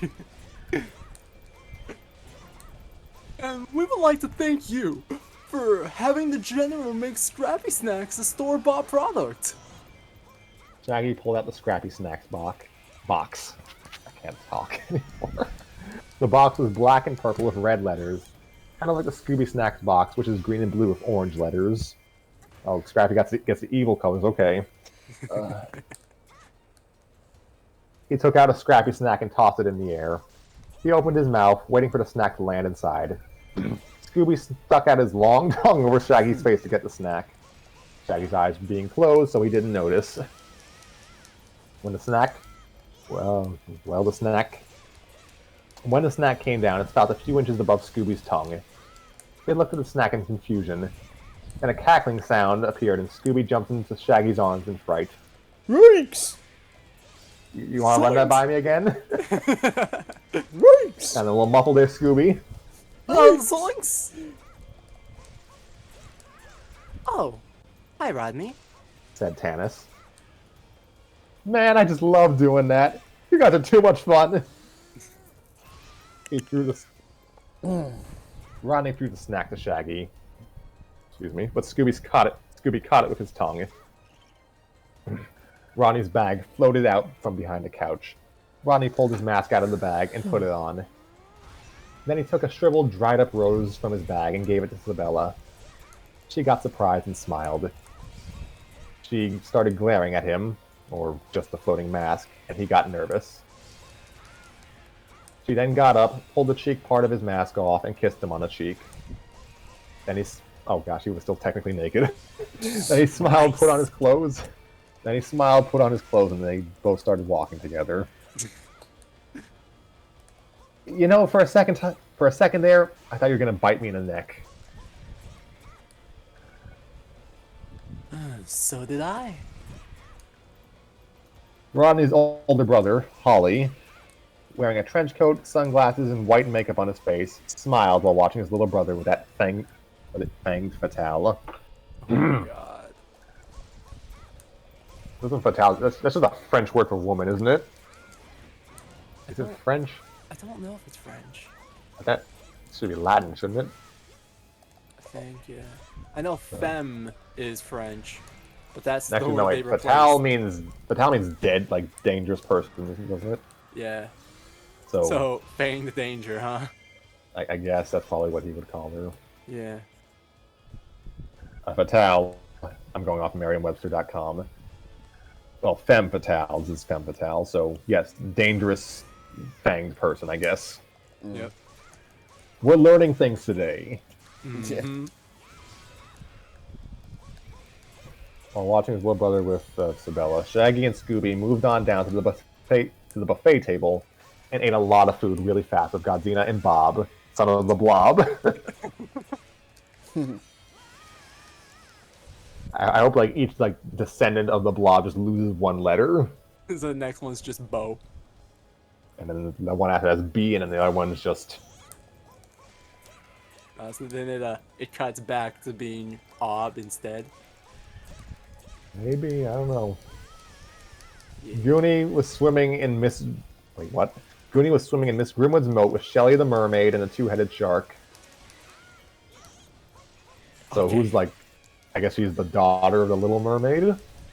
Sure. I don't know. Or the daughter of the daughter, if we take the Disney lore. Okay then, this is all right then. And a two-headed shark. I forgot that was a thing. Feather flew around with Trudy the elf. Who is? I don't care. He's an elf. That's all we gotta know. Child of what's his name? Child of Hermie from Rudolph. with Trudy the elf, Scott the brownie, the folklore creature, not the food, and Ken the gingerbread boy riding on his back. It's so much funnier that they went from brownie to gingerbread boy, but then specified it's not the food brownie. Like, come on. Eddie was dancing with Jacqueline, and the Callaway cadets were dancing with the girls from Jacqueline's dance school, especially Sally from the first scene. The band was playing with Donald on the violin, Phantasma and the floating hand on the piano, the octopus butler on the drum, and Casta clicking her claws like castanets. Nice. Wow, you're better than I expected. You know, I always wanted a dancing partner. Well, it's like they always say, it takes two to tango. Quips. So many quips. As they moved, other guests got in the way of the shot. I know what happened there. Mm-hmm. When it was clear, Eddie became Harry. But three to do the twist.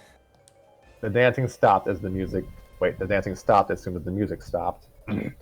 Everyone applauded for the dancers and the band. Then the dancers and the band bowed to the audience and then to each other. Donald even bowed to Casta, and Phantasma shook the floating hand, basically. Then both Donald and Phantasma turned their attention to each other. Now that was what I call music to die for. Donald grabbed... Sound like countdown count. Donald grabbed Phantasma's hand and kissed it. Hey, I kissed your hand this time. Well, you know, I was going through one of those phases.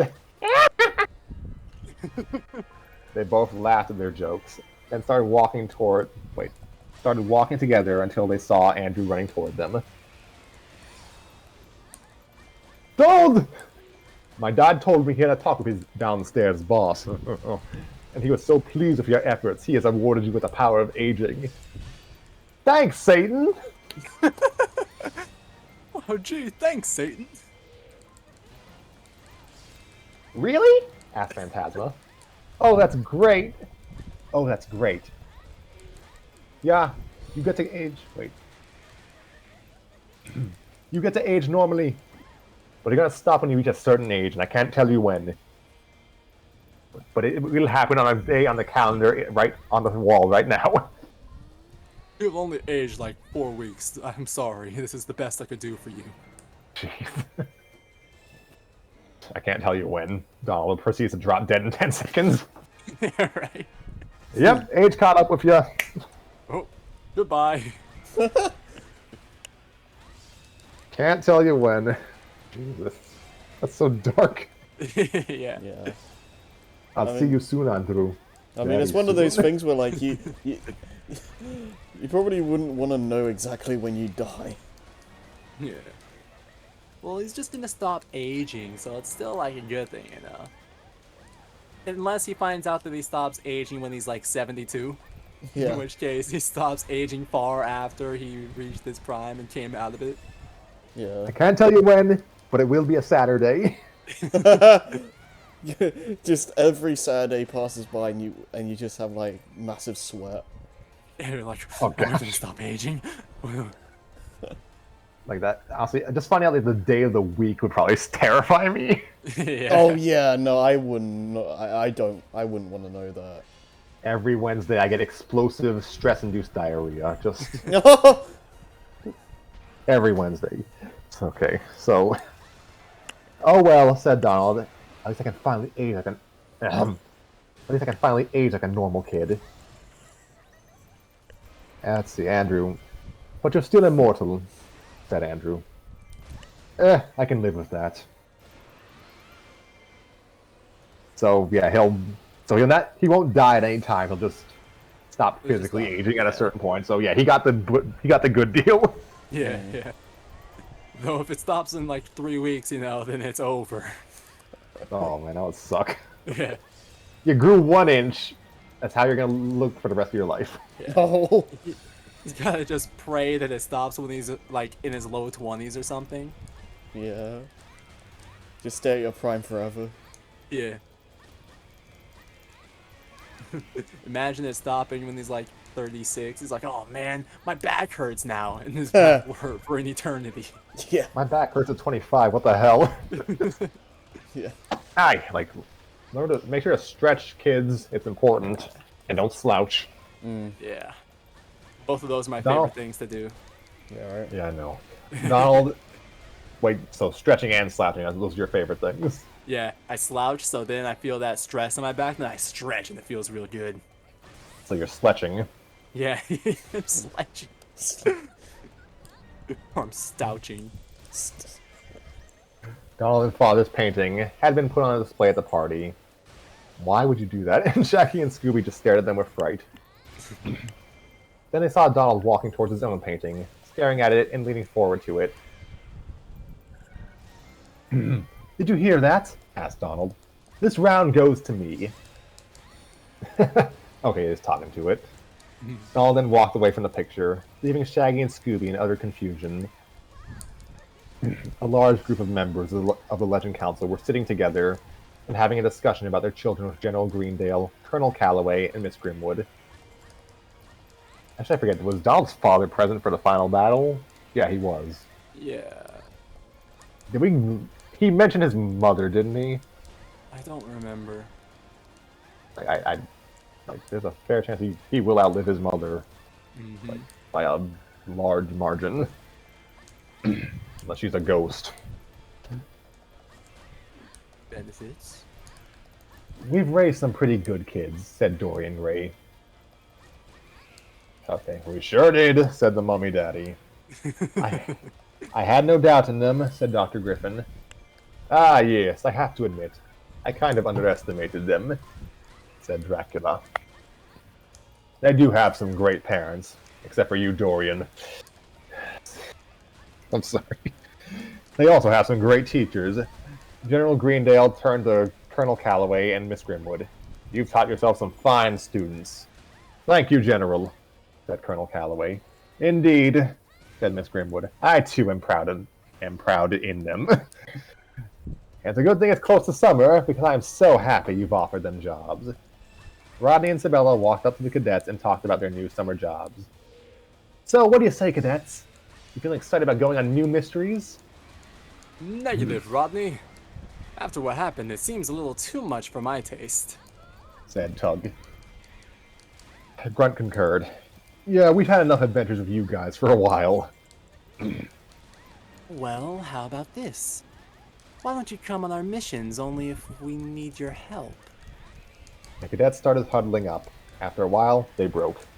Affirmative, said Jamal. It's the Callaway Code to assist when needed. Sure, why not, said Miguel. Sounds good, said Grunt. Now that's a plan. Said Baxter, who got like maybe 5 lines in this whole story. Yeah, for real. I'm like, whoa, How- I think I voiced that dude. I had to look back real quick to make sure. I can't even, he barely spoke in Ghoul School, so this is on brand. Yeah, I guess so.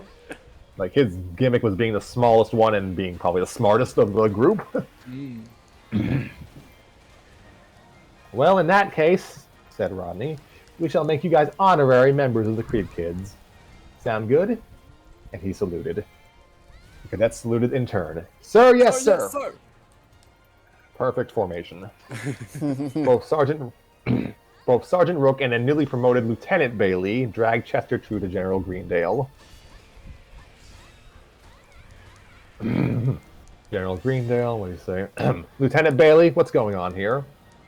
We found Chester True here sneaking around the party. We've just confiscated his camera and wondering what we should do with him. The general started pondering about the journalist. Wait, he must have been there when Moore attacked. Sergeant Rook turned to Chester suddenly. Did you take any pictures during the attack on our base? I'm sorry, could you repeat that? No, why, of course not, said Chester. He had his fingers crossed behind his back. That's good to hear. Say, True, you think you can do us a favor? A few moments later, the Creep Kids, even the cadets, were standing close together. Donald was holding on to his portrait.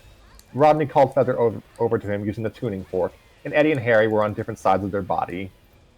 Chester True was a few feet in front of them, getting a camera ready, with the general, his officers, the children's teachers, the Legend Council, and the many soldiers and scientists standing behind, or aside him.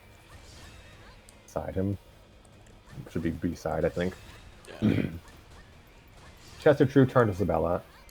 Are you sure I can use this vampire camera lens? Sure, I'm sure. I may not be seen in real photo, but I'm not camera shy. Okay. He put the lens on his camera and looked at the kids through it. A little closer together, said Chester. The kids moved into the position for the picture, like Chester told them. Hopefully this one won't age, said Donald. A little more.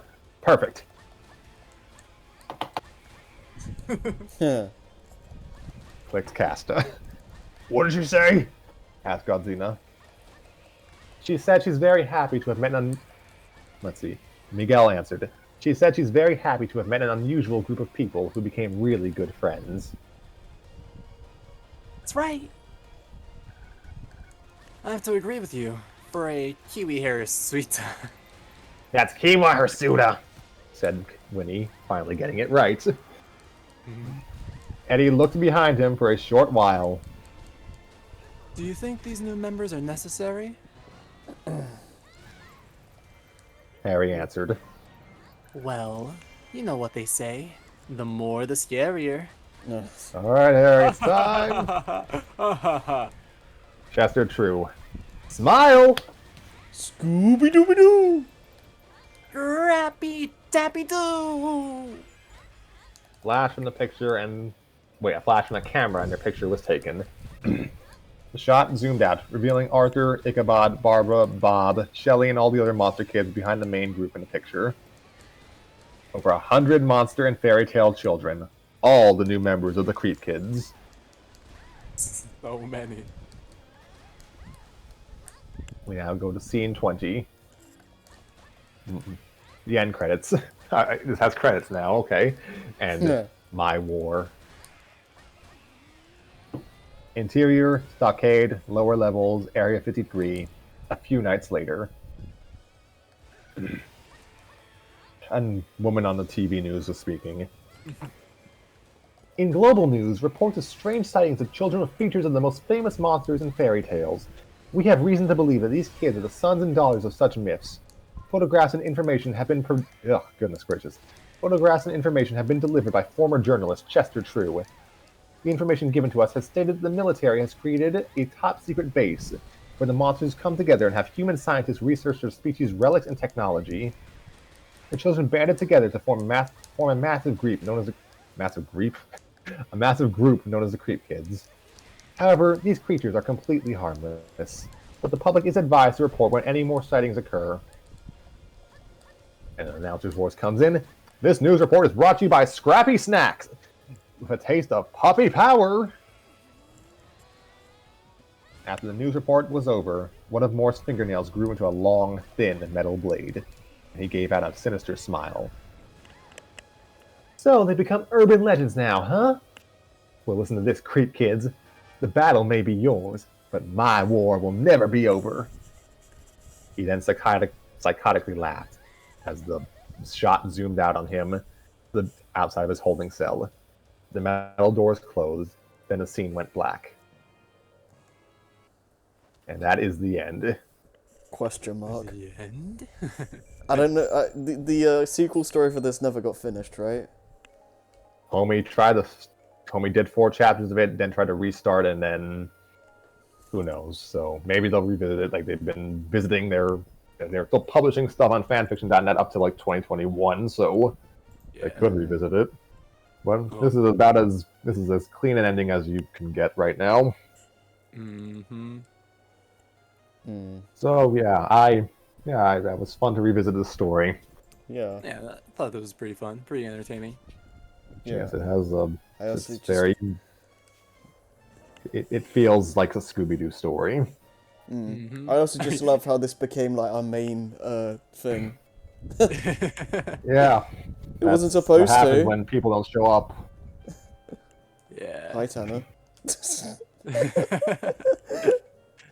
Due to completely unforeseen circumstances, we had to read this one every single week. Whoops.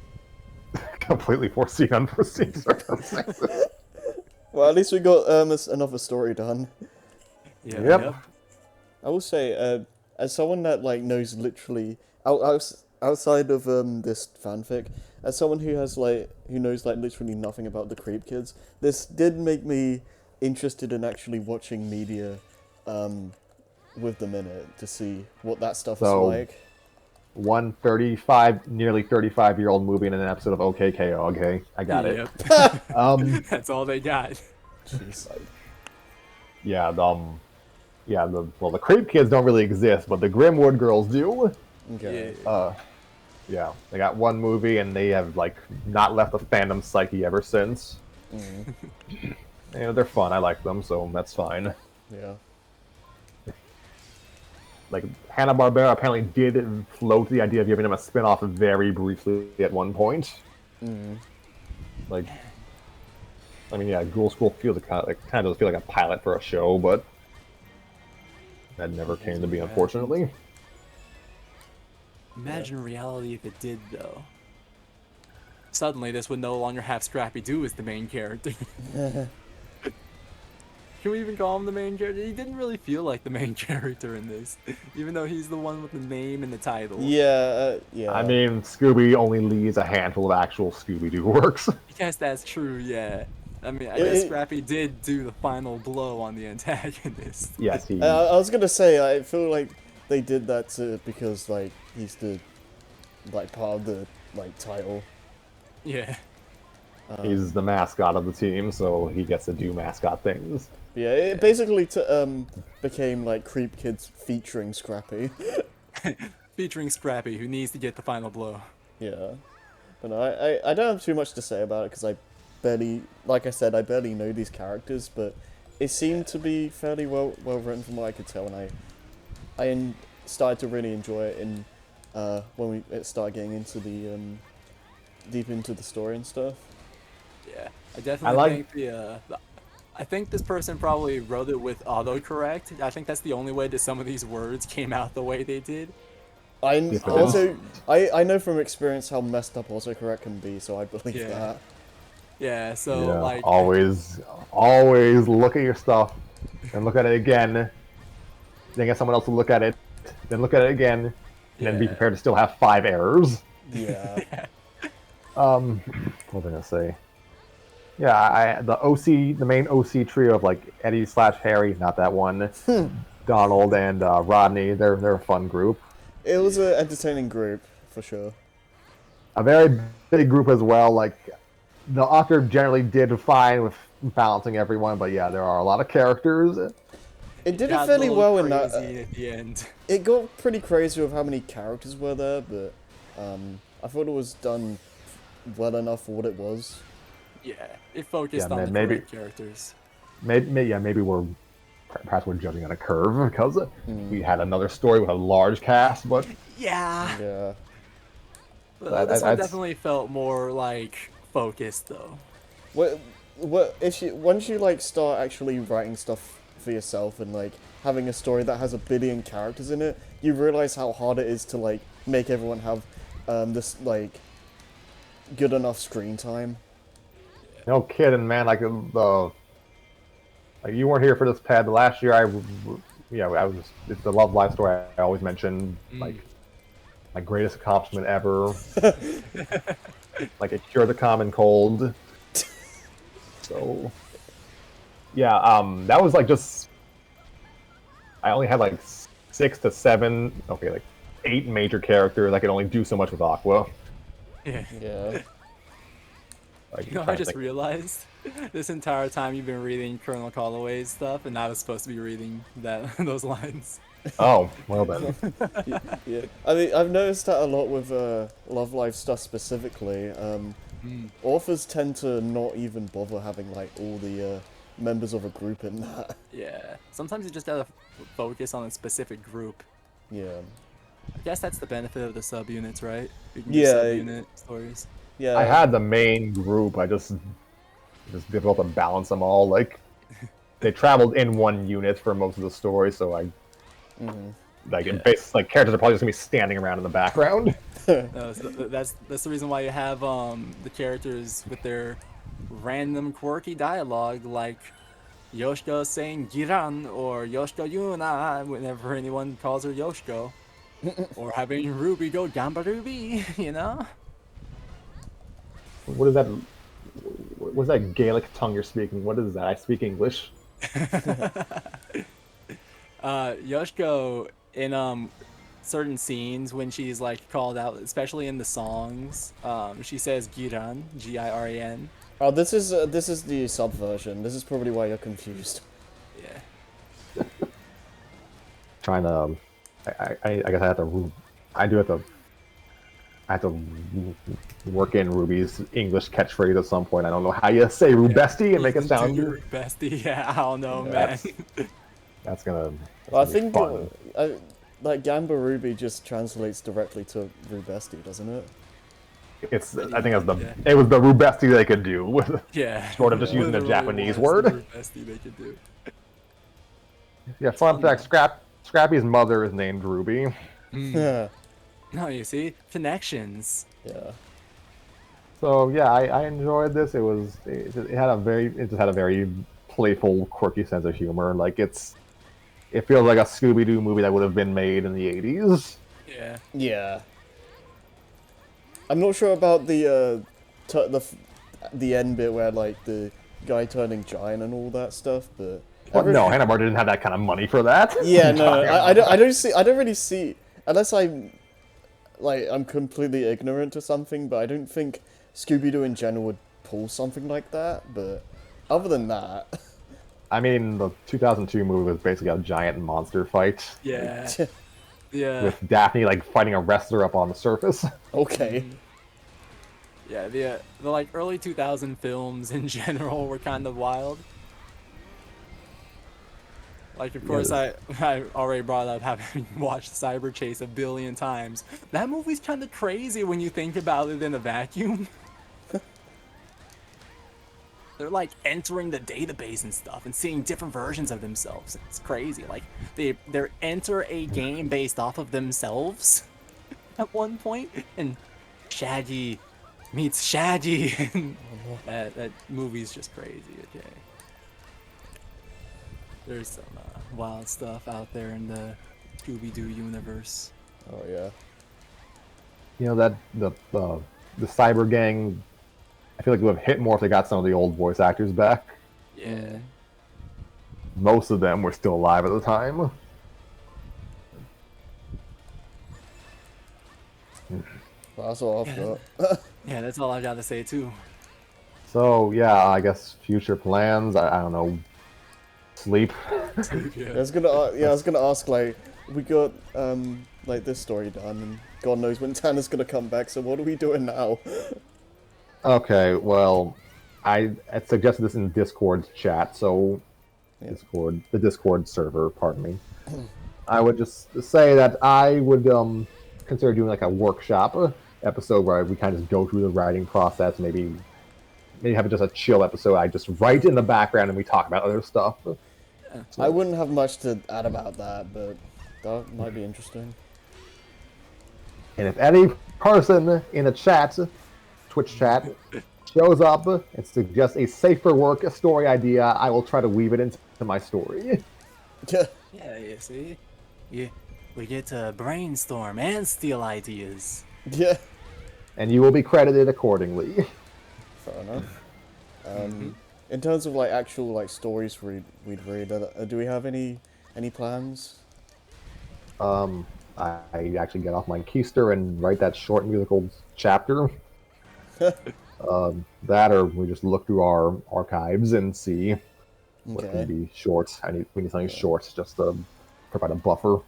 Yeah. I mean, there's a bunch of the like short stories we found that I haven't read any of them, but maybe they can fill the void. This was. I will miss this story. It was fun. Yeah. Hey, we got it done in less than 2 hours. Hey. Then, well, Nice. yeah, like it's a It's a fun story and kind of rejuvenated my love for a lot of these characters and has provided a guide for how to write big casts. Yeah. Yeah. Like I'll be trying some of that a little down the line. I definitely think this was more focused in general. Like the previous story that we tried with the big cast, it was it felt like the writer wanted to have every single character comment, and that just became a mess. But this We're was talking nice. about Total Drama Equestria, aren't we? Yeah. Like everyone needed to give their input in that story. I It was- think I ooh. think that's one trap you can fall down as well, where it's just you have a big cast and you just try too hard to make everyone say things, so it just kind of Yeah. feels forced. Like a JRPG where every party member has to give their catchphrase before the boss battle. Yeah, like everyone has to say something, otherwise it's just like I don't know, you just forget they exist, I guess. I don't know. Look, I'm the last person who gets to say this, but it's okay to just leave a few characters behind for certain scenes. You only need to use the ones that are important to the scene in general. You can even pick Yeah. and choose. If you're like bored of writing the character, you can just kind of write them out of a specific scene, so you don't have to write them anymore for a bit. Yeah. Ah, the Disney Only- sidekick dilemma. Yeah, Yeah. I think you should only really write like specific characters for scenes if it like actually has a point. Yeah. If they're there just to be there, then they're also there to slow everything down. Exactly. Yeah, it's just a waste of words. Yeah. Words, breath, effort, all Yeah. that. Whatever media it is. Mm-hmm. Well, that's all I got for tonight. Yeah. We read whatever is available to us with the cast that is available to us. Yep. Yeah. So yeah, I guess yeah, with our buffer, yeah, our quote unquote buffer Shogun, Whoops. pressure's on Tanner now. Yeah. Gotta So pressure yeah, that everyone man. everyone DM him like, incessantly. Every hour for the next week. Oh, my cat just stepped on the keyboard. Oh, Lord. Oh. What is this? He changed his name again. What is this thing?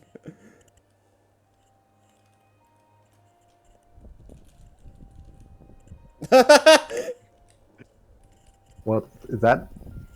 That was my cat type. Okay. 63, 63, 63, 63, 63. Why only at the those end. two numbers? He had one paw on that, and then he took another step and it hit the period, and he freaked out and hit the enter. Cats are interesting creatures. Mm-hmm. Okay. Jeez, Harry. Hit from Airheads. Better be available next week for Future Mario, or you will die. Gun emoji. Anyway. I'm glad if anyone had to do, I'm glad it was you and not me. Oh god.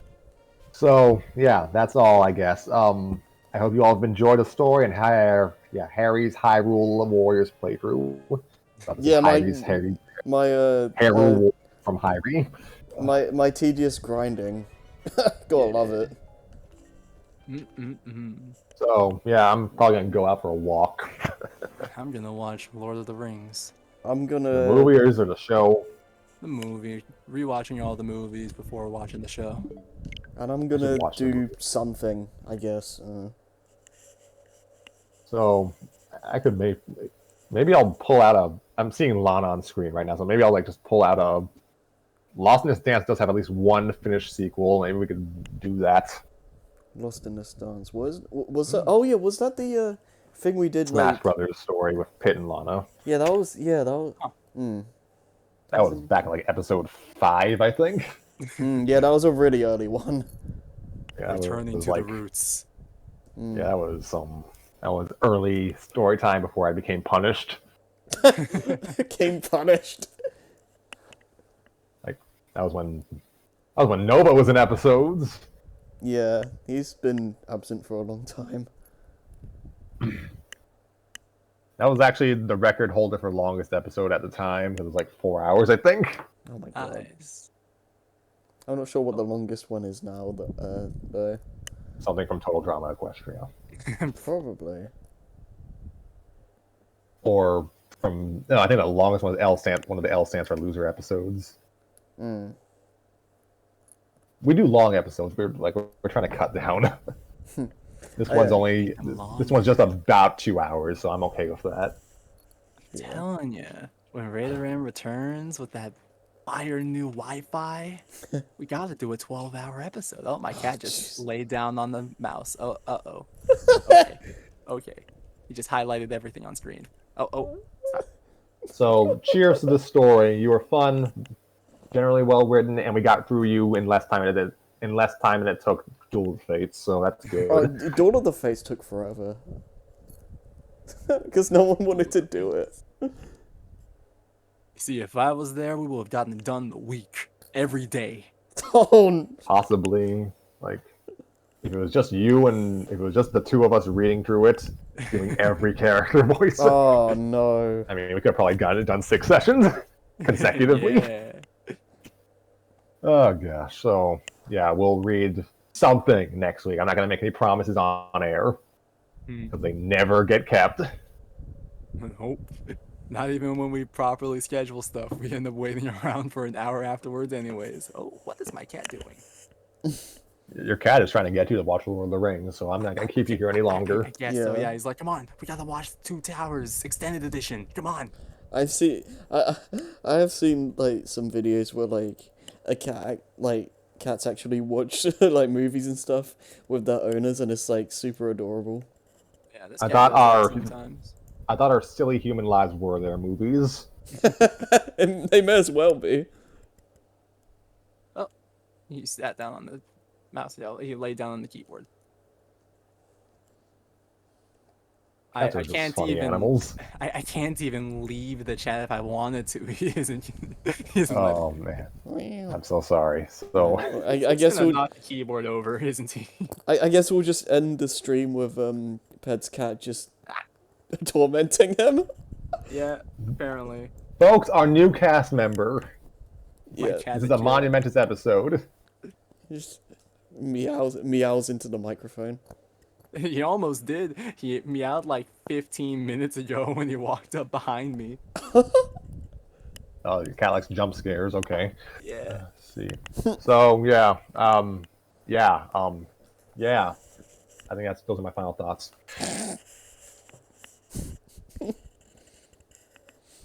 Oh god. We'll read something next week. Just stay tuned at, I won't say the same time because you know us, but we'll read something next week. Something might maybe happen.